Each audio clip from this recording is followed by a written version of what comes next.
Hello student, स्वागत है आप सबों को हमारे यूट्यूब चैनल स्टडी टाइम में।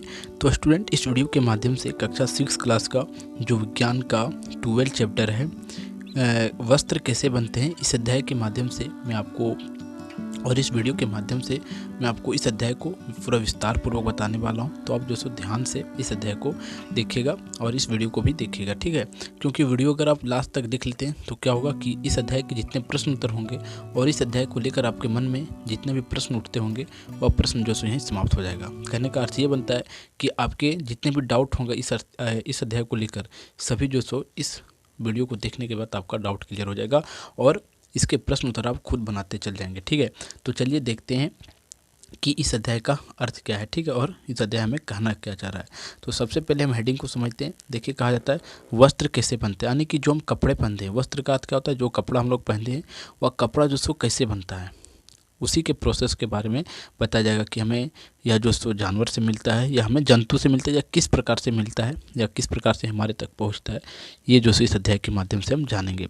तो चलिए देखिए, क्या कहा जाता है कि छुट्टियों में रितु और रिया दो स्टूडेंट है, दो विद्यार्थी है और अपने चाचा जी के घर रांची आई थी। वह जो सो छुट्टी में कुछ समय बिताने के लिए अपना चाचा जी के घर गई थी और उन दिनों रांची के जो सो मोहराबादी मैदान में जो सो खाकी मेला लगा हुआ था। रितु और रिया अपने चाचा जी और चाची जी के साथ मेला घूमने गई थी। चाचा जी एक शॉल दुकान पर शॉल देखने लगी चाची जो उनकी है। और आगे कहा जाता है रितु का नज़र दुकान पर टंगे विभिन्न प्रकार के कपड़ों पर गई और रितु विभिन्न प्रकार के कपड़ों को देखकर बहुत आश्चर्यचकित हुई कि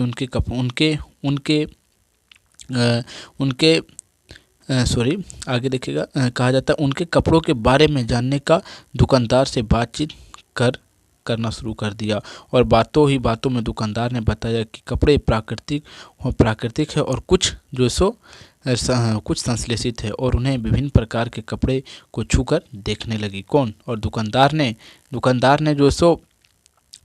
ने क्या बोला जाता है आगे, दुकानदार ने कहा हमारे दैनिक जीवन में उपयोग किए जाने वाले वस्त्र जो सो जैसे फ्रॉक, शर्ट, ये सब जो सो प्लाजो, इस तरह से, और प्लाज्मा जो होता है पैजामा, ये सब जो सो हमारे किस प्रकार के कपड़ा विभिन्न प्रकार के कपड़ों से बनते हैं। कहने का अर्थ ये बनता है, समझिएगा, कि दो स्टूडेंट है रितु और जो सो रिया अपने स्कूल के जब गर्मी छुट्टी मिलता है इन्हें तो ये कहीं जो सो घूमने जाती है, अपने चाचा जी के यहाँ जाती है और चाचा जी के घर इनका जो सो रांची में है। और रांची में जो सो वहाँ क्या बोल सकते हैं, मैदान है जिसका नाम है मोहराबादी मैदान। वहाँ जो सो कपड़ों का जो सो सेल लगा हुआ था और जब चाचा जी और चाची जी के साथ वो घूमने जाती है तो वह देखती रंग बिरंग के कपड़ों को देखकर चौंक जाती है कि ये रंग बिरंग के कपड़े जो सो बनते हैं तो कैसे बनते हैं। तो वही जो सो वह दुकानदार से पूछने लगती है कि ये कपड़े कैसे बनते हैं।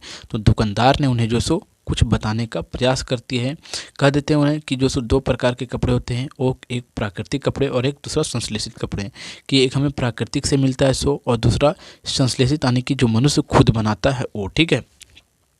तो कौन प्राकृतिक रेशा, क्या संश्लेषित रेशा है, अब आगे समझिएगा। कहा जाता है जब आप इन चीज़ों को ध्यान से देखेंगे तो कपड़ों में विभिन्नताएं दिखाई देती है और सूती, रेशमी एवं ऊनी वस्त्र जो सब प्राकृतिक होते हैं। क्या आप जानना चाहते हैं कि विभिन्न प्रकार के कपड़े किस प्रकार बनते हैं? इसे ध्यान से देखिए, आपने क्या देखा। और कहा जाता है कि अगर आप जानना चाहते हैं कि कपड़ा कैसे बनता है तो आप इसे जो कपड़ा यहाँ आपको दिखाया जा रहा है तस्वीर में, इसे ध्यान से देखना है। ये ऊनी कपड़ा है, दूसरा सूती कपड़ा है, तीसरा प्लास्टिक है, पॉलीलिस्ट है और तीसरा रेशमी है। और ये सब कपड़े कैसे बनते हैं समझिएगा, आगे बताया जाता है। कहा जाता है क्रियाकलाप 1, कहा जाता है लेवल लगे सूती कपड़े की एक कतरान लीजिए, ठीक है, और इसके एक सिरे पर कोई ढीला धागा को जो सो ढूंढकर उसके बाहर खींचने का प्रयास कीजिए। और ढीला धागा अगर नहीं निकलता है तो आप जो सो सुई या पिन के माध्यम से निकाल सकते हैं। और कहा जाता है, आपने देखा होगा कि धागे को एक साथ व्यवस्थित करने पर वस्त्र बनता है। कहने का अर्थ ये बनता है कि धागे को इस प्रकार एक साथ व्यवस्थित करके इस प्रकार करके जो है सो क्या बनता है हमारा, इस प्रकार व्यवस्थित करके हमें वस्त्र मिलता है। यानी कि धागों से ही जो सो वस्त्र बनता है। आगे बताया जाएगा। अब हमारा कहा जाता है धागा कैसे बनता है। ये हमें तो साफ पता चल गया कि धागे से जो है सो वस्त्र बनता है, लेकिन अब हम पता करना हमें कि धागा कैसे बनता है। तो कहा जाता है धागा कैसे बनता है। धागा कैसे बनता है इसे जानने के लिए हम एक क्रियाकलाप करते हैं, और क्रियाकलाप दूसरा को समझिएगा कि कैसे धागा बनता है। कहा जाता है एक सूती धागा का टुकड़ा लीजिए और धागों के टुकड़े को एक सिरे को अपने अंगूठे से दबाइए और धागे के दूसरे सिरे को इसकी लंबाई के अनुदिश चित्र में दर्शाए गए अनुसार को नाखून से खरोंचिए। आप देखेंगे कि इस सिरे पर धागा पतली लतियों में जो सो विखंडित हो गए। इस प्रकार से कहा जाता है कि एक आपको कपड़ा लेना है और धागे को जो सो निकालना है, ठीक है, नाखून से पकड़ के। आप देखेंगे कि धागा जो सो एक एक करके कपड़े से निकल जाता है। कहने का अर्थ ये बनता है कि जो हमारा धागा है जो हमारा वस्त्र है, कपड़ा है, वह एक एक धागों से मिलकर बना होता है। लेकिन अब धागा कैसे बनता है ये हमें बताया जा रहा है। आगे कहा जाता है सुई से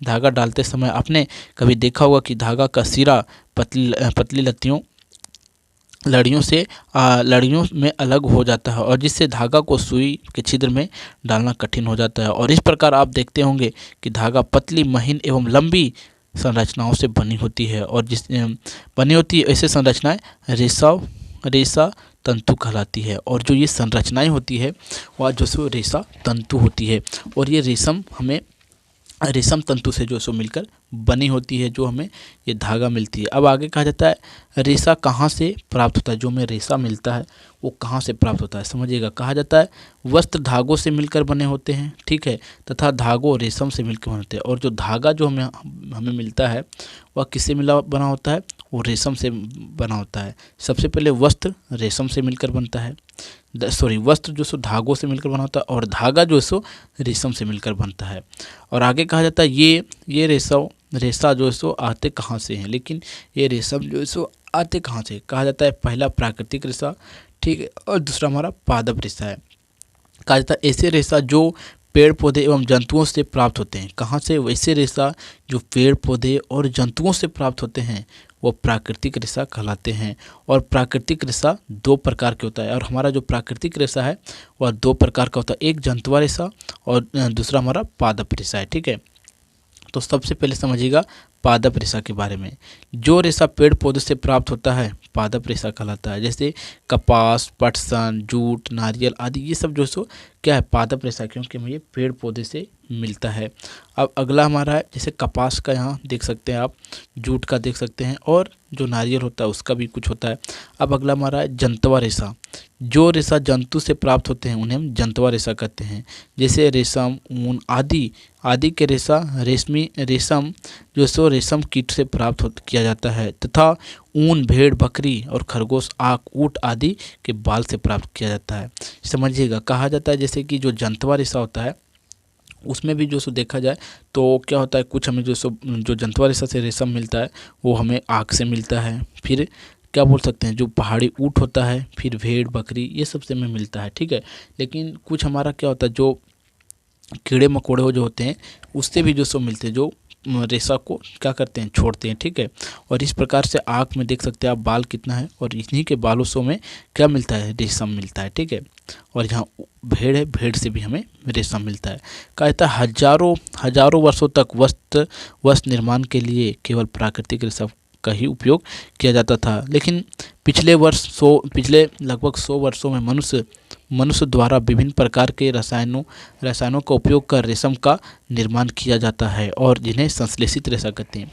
देखिए पहले जो सो रेशम हमें सिर्फ प्राकृतिक पर निर्भर थे कि प्राकृतिक से हमें जो रेशम मिलता है वही, लेकिन अब मनुष्य जो है सो खुद ही रेशम का निर्माण कर देता है, खुद निर्माण करता है, जिसके कारण से अभी जो विश्व में लोग हैं या पूरे पृथ्वी पर रहने वाले लोग जो सो कपड़ा के जो सो पहन पाते हैं। नहीं तो अगर हम प्राकृतिक पर निर्भर होते हैं तो प्राकृतिक में तो हमें इतना मिलता नहीं है, और लेकिन जो मनुष्य खुद बना लेता है वह रेशा जो सो अच्छा होता है, मतलब प्राकृतिक से अच्छा नहीं होता है, लेकिन वह जो एक नॉर्मल जो व्यक्ति है वह जो सो पहन सकता है।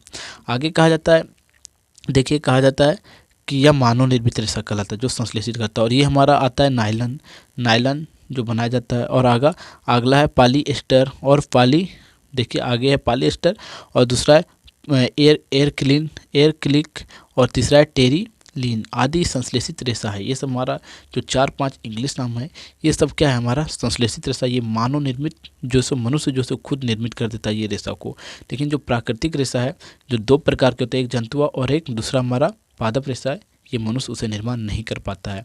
आगे प्राकृतिक एवं संश्लेषित रेशा के अतिरिक्त अब मिश्रित रेशा का भी उपयोग उत्पादन किया जा रहा है। मिश्रित रेशा का उत्पादन प्राकृतिक तथा संश्लेषित रेशा का एक साथ मिलाकर किया जाता है। यानी कि मिश्रित रेशा 2 प्रकार का, मतलब इसमें जो सब प्राकृतिक रेशा और जो संश्लेषित रेशा है दोनों को मिला दिया जाता है तो हमें मिश्रित रेशा मिल जाता है। और मिश्रित रेशा का उपयोग भी अब बहुत ज़्यादा हमें देखने को मिलता है। आगे कहा जाता है पौधे से प्राप्त रेशा का वस्त्र बनाने तक की यात्रा। जो पौधे से प्राप्त रेशम होती है वो वस्त्र बनाने तक की जो समझिए। कहा जाता है रुई, क्या आपने रुई देखी है? रुई से क्या क्या बनाया जा सकता है। रुई का उपयोग गद्दे, रजाई, तकिया, दीपक के बाती आदि को बनाने में लिया जाता है। किसका? रुई का उपयोग। समझिएगा, कहा जाता है रुई कपास के रेशों से बनती है। रुई जो हमें मिलती है वो कहाँ से मिलती है? कपास के रेशम से मिलती है, और ये हमारा प्राकृतिक रेशा है क्योंकि ये हम लोग इसको उगाते हैं तो ही मिलता है। और जो मानव निर्मित रेशा होता है वो उसे जो सो रासायनिक विधि के द्वारा बनाया जाता है।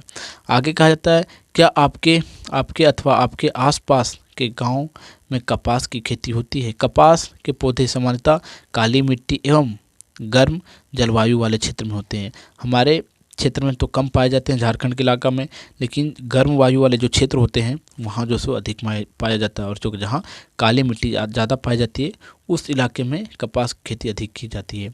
और हमारे देश में समझिएगा, हमारे देश में जो समानता गुजरात, राजस्थान, पंजाब, महाराष्ट्र और मध्य प्रदेश, तमिलनाडु, कर्नाटक आदि राज्यों में कपास की खेती की जाती है।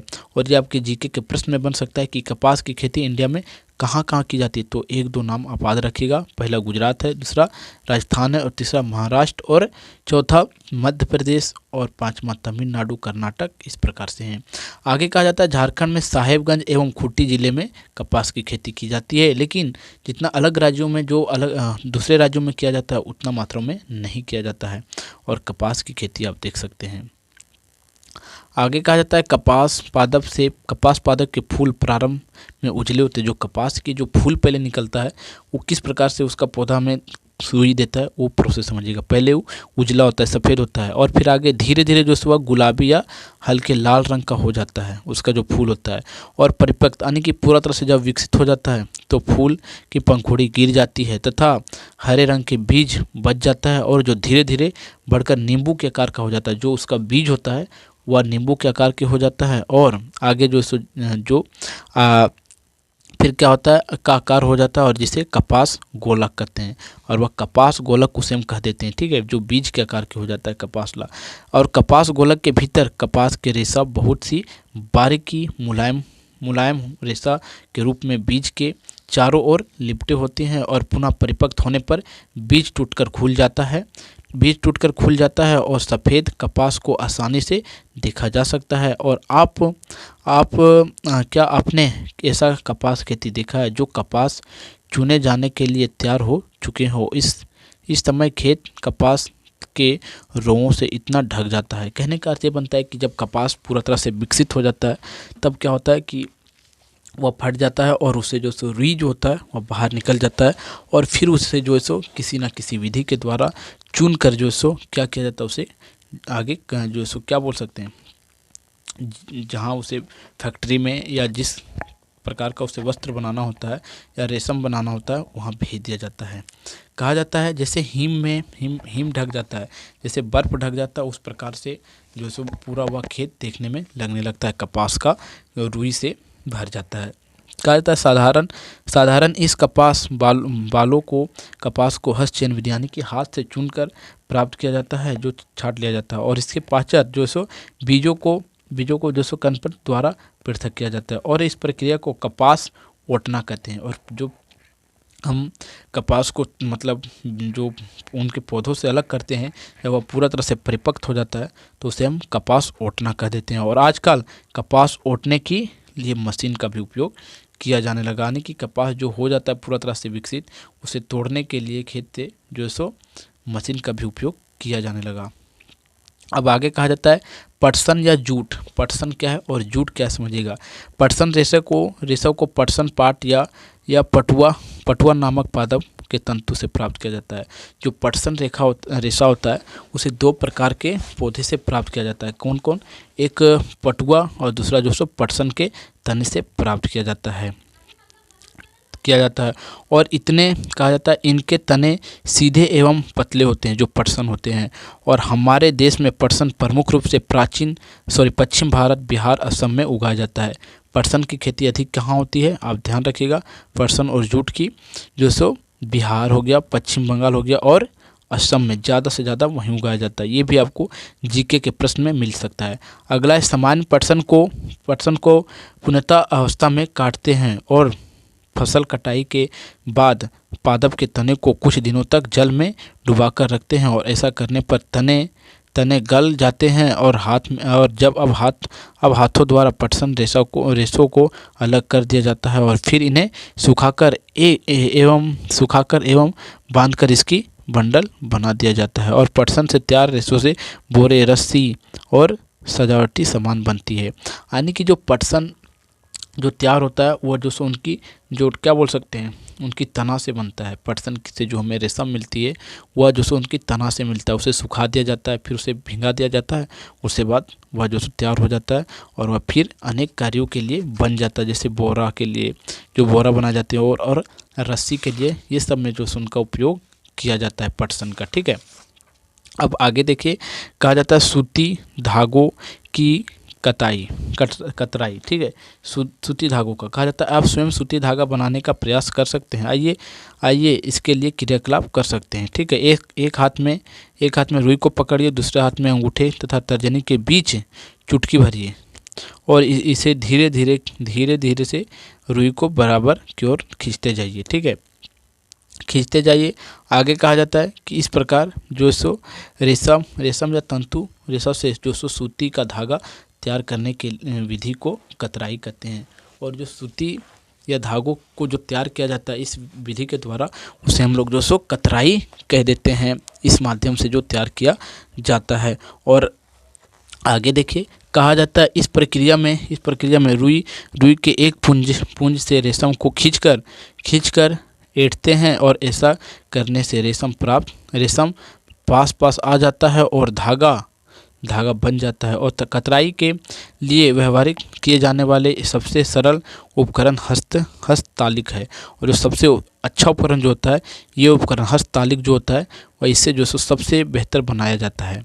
आगे कहा जाता है हाथ से प्राचीन कतराई में उपयोग होने वाला एक अन्य उपकरण चरखा है। सही बात है, दूसरा उपकरण हमारा कौन सा है? चरखा है। और आगे कहा जाता है स्वतंत्रता आंदोलन के समय स्वतंत्रता आंदोलन जब चल रहा था उसके समय राष्ट्रपिता महात्मा गांधी ने चरखे के प्रयोग को बढ़ावा दिया और इससे घर घर में चरखे द्वारा सूती तैयार किए जाने लगे और लोग उन्हीं सूती से तैयार किए गए वस्त्र को उनके उपयोग किए जाने वाले इस तरह के स्वतंत्रता आंदोलन के समय अंग्रेजों के मिलों से तैयार कपड़ों को बहिष्कार किया गया था। और यानी कि जब अंग्रेजों के समय जब था तब जब हमारा स्वतंत्रता आंदोलन देश में चल रहा था उसमें सूती कपड़ा के भी लेकर और क्या बोल सकते हैं जब चरखे के बारे में महात्मा गांधी ज़्यादा वहाँ उस आंदोलन में उनका ज़्यादा उसी चीज़ पर फोकस था, कपड़ा पर लेकर। ठीक है, और उसे जो अंग्रेज़ों के द्वारा जो कपड़ा बनाकर बेचा जाता था उसे उन्होंने बहिष्कार कर दिया और खुद से बनाने का वह निश्चय किया। आगे कहा जाता है और आप देख सकते हैं यहाँ चरखा किस प्रकार से है। और आगे कहा जाता है बहिष्ठ पैमाने पर धागों की कतराई का कार्य कतराई मशीनों की सहायता से किया जाता है। और कतराई के पश्चात धागों का उपयोग वस्त्र बनाने में किया जाता है। जो धागे होता है उसका उपयोग जो है सो वस्त्र बनाने में किया जाता है। अब धागे से वस्त्र समझिएगा, धागों से वस्त्र बनाने की कई विधियां होती है और इसमें प्रमुख विधि बुनाई तथा बंधाई होती है। धागे से जो वस्त्र बनाया जाता है वो दो विधि से बना जाता है, एक बुनाई होता है, दूसरा बंधाई होता है। पहला बुनाई समझिएगा। कहा जाता है धागों के दो सेंटों को आपस में व्यवस्थित करके वस्त्र बनाने की प्रक्रिया को बुनाई कहते हैं। आइए कागज़ की कुछ पट्टियों को बुनाई का प्रयोग करते हैं और कागज़ का जो कुछ कागज़ है उससे जो सो बुनाई करने का कुछ हम प्रयोग करते हैं। समझिएगा। कहा जाता है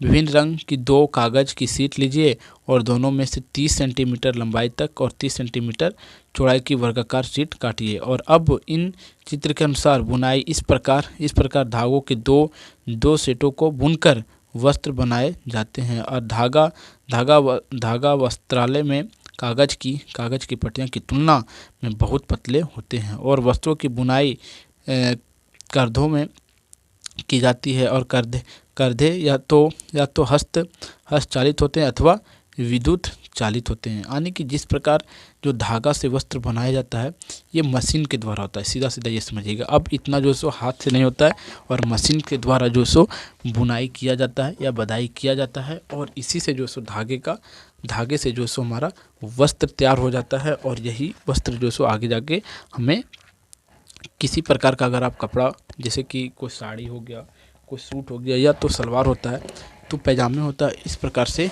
जब हमें कपड़ा मिल जाता है तो इस प्रकार से हम जो सो उनका उपयोग करके अपने नाप के अनुसार जो सो कुछ बनाते हैं। अब आगे कहा जाता है समझिएगा। कहा जाता है पहला कतराई बुनाई देख लें। अब दूसरा है बधाई। कहा जाता है स्वेटर एक विशेष तरीके से बुने जाते हैं। इसकी बुनाई में एकल धागा का प्रयोग वस्त्र के टुकड़े को बनाने के लिए किया जाता है। क्या आपने कभी फटे हुए मोजे में से किसी धागे को खींचकर देखा है? जब आप ऐसा करते हैं तो क्या होता है, जैसे कि जो स्वेटर होता है, मोजे होता है, आप उसमें से एक धागा को खींचते हैं तो पूरा क्या होता है, जो मोजा है वह पूरा जो सो उसका धागा एक खींचते हुए जाते हुए पूरा मोजा जो सो ख़त्म हो जाता है। यानी कि ये बंधाई के द्वारा जो सो बने होते इस कारण से। समझिएगा। आगे कहा जाता है एकल धागा लगातार खींचा जाता है तो वस्त्र उड़ता जाता है, यानी कि उड़ता जाता यानी कि वह जो ख़त्म होता जाता है। और मोजे और बहुत सी अन्य पहनने की वस्तु इस तरह के बुनाए जाते हैं कि इस प्रकार की बुनाई हाथों एवं मशीनों द्वारा किया जाता है कि आप अगर एक धागे को खींचते हैं तो वह पूरा उसका जो बना हुआ नक्शा है वो पूरा ख़त्म होते चला जाता है। आगे कहा जाता है बुनाई तथा बंधाई का उपयोग विभिन्न प्रकार के वस्त्रों के निर्माण में किया जाता है और कहा जाता है आगे इन वस्त्रों का उपयोग पहनने की विविध वस्तुओं को बनाने में होता है। ठीक है। अब हमारा अगला जो है कि किस प्रकार से हमारा रेशम है वो समझिएगा। कहा जाता है पुनः समरण। एक बार पुनः से फिर समरण कीजिए, याद कर लीजिए। कहा जाता है देखिए रेशम। ठीक है। रेशा जो हमारा दो प्रकार का, एक हमारा है तंतु, देखिए एक है हमारा प्राकृतिक रेशा, दूसरा हमारा है संश्लेषित रेशा और तीसरा हमारा मिश्रित रेशा। जो तीन प्रकार को बताए थे रेशा, एक हमारा प्राकृतिक रेशा, दूसरा संश्लेषित रेशा और तीसरा मिश्रित रेशा। अब प्राकृतिक रेशा में भी हमारा दो प्रकार है, एक पादप रेशा, दूसरा जंतवा रेशा। अब जंतवा रेशा जो है सो पादप रेशा जो उसमें हमारा मिलता है रुई मिलता है, दूसरा जूट मिलता है, रुई और जूट मिलता है। और जो जंतवा रेशा है उसमें हमारा रेशम मिलता है और दूसरा ऊन मिलता है। अब हमारा आ जाता है संश्लेषित रेशा। संश्लेषित रेशा में हमारा जो है सो नायलॉन हो गया, फिर पॉलिएस्टर हो गया और एयर कंक्रीट हो गया। यानी कि ये सब रेशा जो है सो मनुष्य के द्वारा निर्मित किया जाता है और ये हमारा संश्लेषित रेशा हो गया। अब हमारा मिश्रित रेशा। मिश्रित रेशा किसे कहते हैं, जो मनुष्य के द्वारा यानी कि संश्लेषित रेशा और जो है सो पादप रेशा से मिक्स करके बनाया गया हो उसे हम मिश्रित रेशा कहते हैं। और इसमें हमारा आ गया लाइकेन और तिलेन आ गया। ठीक है। ये हमारा मिश्रित रेशा का उदाहरण है। अब हमने आगे देखते हैं थोड़ा सा कि हमने क्या सीखा, इसके बारे में थोड़ा सा हम चर्चा कर लेते हैं, क्योंकि इस जैसे अध्याय पढ़ने के बाद जो सो अगर हम इसे समझते हैं तो आपके लिए बहुत बेनिफिट होता है। कहा जाता है मनुष्य वस्त्रों का उपयोग शरीर को ढकने और गर्म या ठंडा से बचाने और सुंदर आकर्षण दिखने के लिए करता है। ठीक है, अगर कोई पूछ लेता है आपसे कि मनुष्य जो सो कपड़ा का उपयोग, वस्त्र का उपयोग क्यों करता है, तो आप यहाँ से बोल सकते हैं कि अपने शरीर को बचाने के लिए, सुंदर दिखने के लिए और ठंड और गर्मी से बचने के लिए। आगे फिर कहा जाता है वस्त्र कपड़ों से बनते हैं और कपड़े धागों से बनते हैं, और कपड़ा धागों से बनते हैं तथा धागा जो सो धागे से बनते हैं तथा धागा पतली महीन तंतुओं के रेशा से बनता है। और रेशा दो प्रकार से होता है, एक संश्लेषित रेशा होता है और एक प्राकृतिक रेशा। और तीसरा हम आपको बताए थे मिश्रित रेशा। अगला हमारा प्राकृतिक रेशा दो प्रकार के होते हैं, एक पादप रेशा और दूसरा जंतुआ रेशा। तो अब तीसरा हमारा रुई एवं जूट पादप रेशा से प्राप्त किए जाते हैं। अब अगला है ऊन एवं रेशा जंतुआ रेशा से प्राप्त किया जाता है। और कपास से उनके बीजों को अलग करने की विधि को हम कपास ओटना कहते हैं। अब रेशों से धागा बनाने की प्रक्रिया को कतराई कहते हैं। और धागों से बुनाई दो प्रकार की होती है, बुनाई की जाती है जिससे वस्त्र बनता है, और पहला हमारा बुनाई है और दूसरा बधाई होता है। और इस प्रकार से यह अध्याय जो सो पूरा समाप्त होता है। अगर आपको वीडियो अच्छा लगा हो तो आप वीडियो को लाइक ज़रूर कीजिएगा और अपने दोस्त तक जो सो इस वीडियो को शेयर एक बार ज़रूर कीजिएगा, क्योंकि आप शेयर करते हैं तो क्या होगा कि आपका जो मित्र है या आपके जो फ्रेंड है वो जो सो क्या होंगे, इस वीडियो को देखकर जो सो कुछ ना कुछ सीख पाएंगे इस अध्याय के बारे में। ठीक है, तो आप इस वीडियो को स्कूल ग्रुप अपने मित्र पास ज़रूर से ज़रूर शेयर कीजिएगा। तो ठीक है, फिर हम आपको मिलते हैं एक नए वीडियो में, तब तक के लिए जय हिंद।